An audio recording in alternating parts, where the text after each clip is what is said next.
Praise be to you, Yahuwah my Elohim. Praise be to your Son, Yahushua my Messiah. I come at your feet in the name of your Son. Thank you for the knowledge you pour unto me, and thank you for breaking all the shackle that was bound on my face. Yahuwah, you are the only true living God. Thank you for your Yahushua, whom you truly love. You are Elohim, the Elohim of the Yahudim. Shalom, family.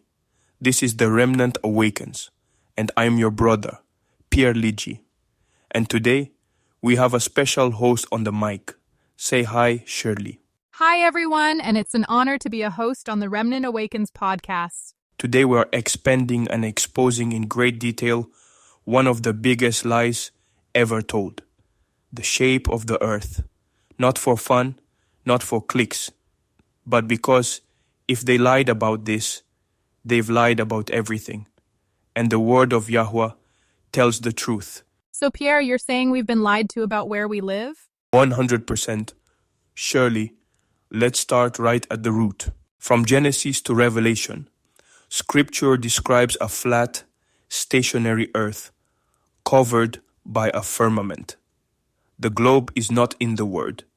It came from NASA, Rome, and the Freemasons. Pierre, you got verses for that? Absolutely. Look at this. Genesis chapter 1, verse 6 to 8 says, "Let there be a firmament in the midst of the waters." Job chapter 38, verse 14 says, "The earth takes shape like clay under a seal." 1 Chronicles chapter 16, verse 30 says, "The world also shall be stable, that it be not moved." Isaiah chapter 40, verse 22 says, "He sits above the circle of the earth."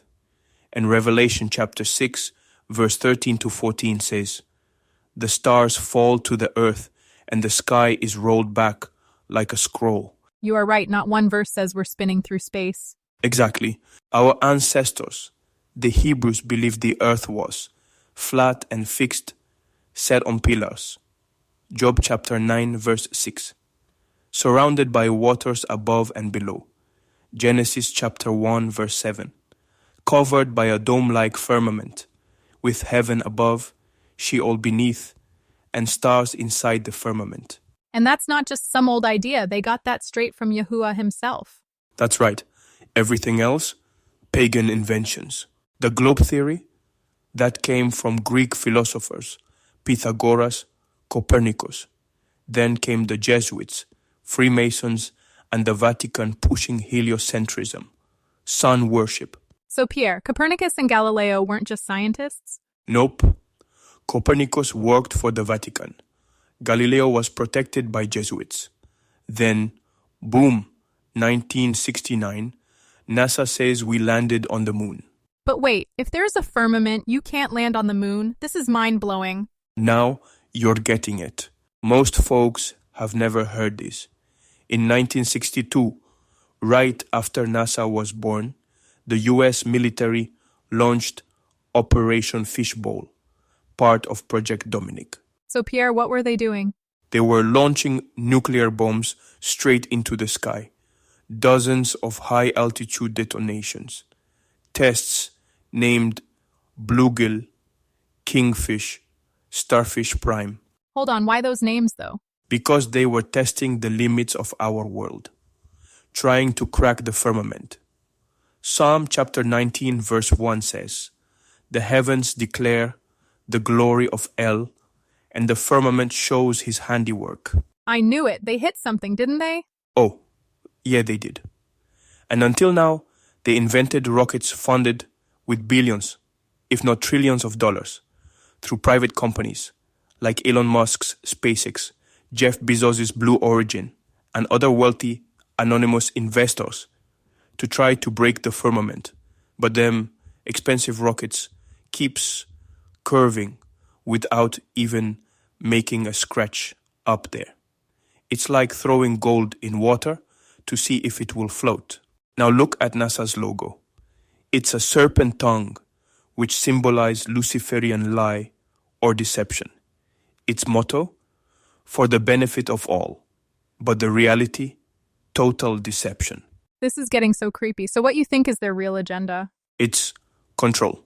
They faked the moon landings, used CGI to show that so-called globe Earth, which they used Photoshop to create it. Look closely at the clouds. It has been copied and pasted multiple times. They even admitted they can't leave low Earth orbit. Say space is a vacuum, but can't explain how our atmosphere doesn't just float away. Unless there's a firmament holding it all in. No wonder why they don't teach these truths in schools. They just want to keep us in deception. Bingo. The lie isn't just scientific, it's spiritual. If the earth is flat, enclosed, and still, Yahuwah is real. Scripture is literal. We are not a cosmic accident. And instead they push sun worship, evolution, you're just stardust, and science over scripture. It's a spiritual war disguised as a science debate. According to the word, the earth is a flat landmass surrounded by water, glass-like firmament over it all, sun, moon, stars inside the dome, Sheol beneath, heaven above, and Yahuwah's throne beyond the waters. Amos chapter 9 verse 6 says, He builds his chambers in the heavens and has founded his troop upon the earth. It's not a random rock, it's a divine design. Even atheists can't deny this. Exactly. Family. This whole globe model. Infinite space. Aliens. It's all fiction. Distraction. There's no infinite cosmos. No outer planets. No space travel. Just Yahuwah. With Yahusha and the heavenly host above us. Watching, waiting, warning. Revelation chapter 1 verse 7 says, Behold, he comes with clouds, and every eye shall see him. And they'll see him because he's coming through the firmament. Now it all makes sense. Yes, indeed, Shirley. Now you see the globe deception. It has been so much in our face that we took it as fact and accepting a lie as true. And that's it for today, family. I'm Pierre Lidji, your brother, from the tribe of Yehuda. And this is The Remnant Awakens. If this episode stirred you, don't just scroll past. Like it, share it, drop a comment. And if you know someone still believing NASA, show them this. We're awakening the remnant, one voice at a time. Shalom, family. And see you all on the next episode.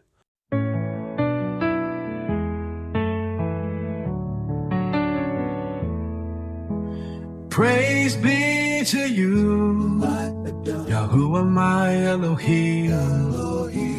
Praise be to your Son, Yahushua my Messiah.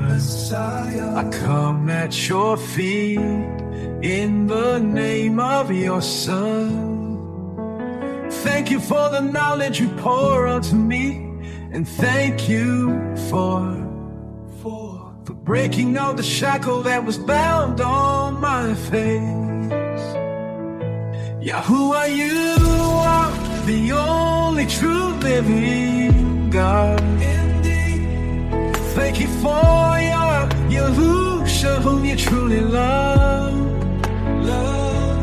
You are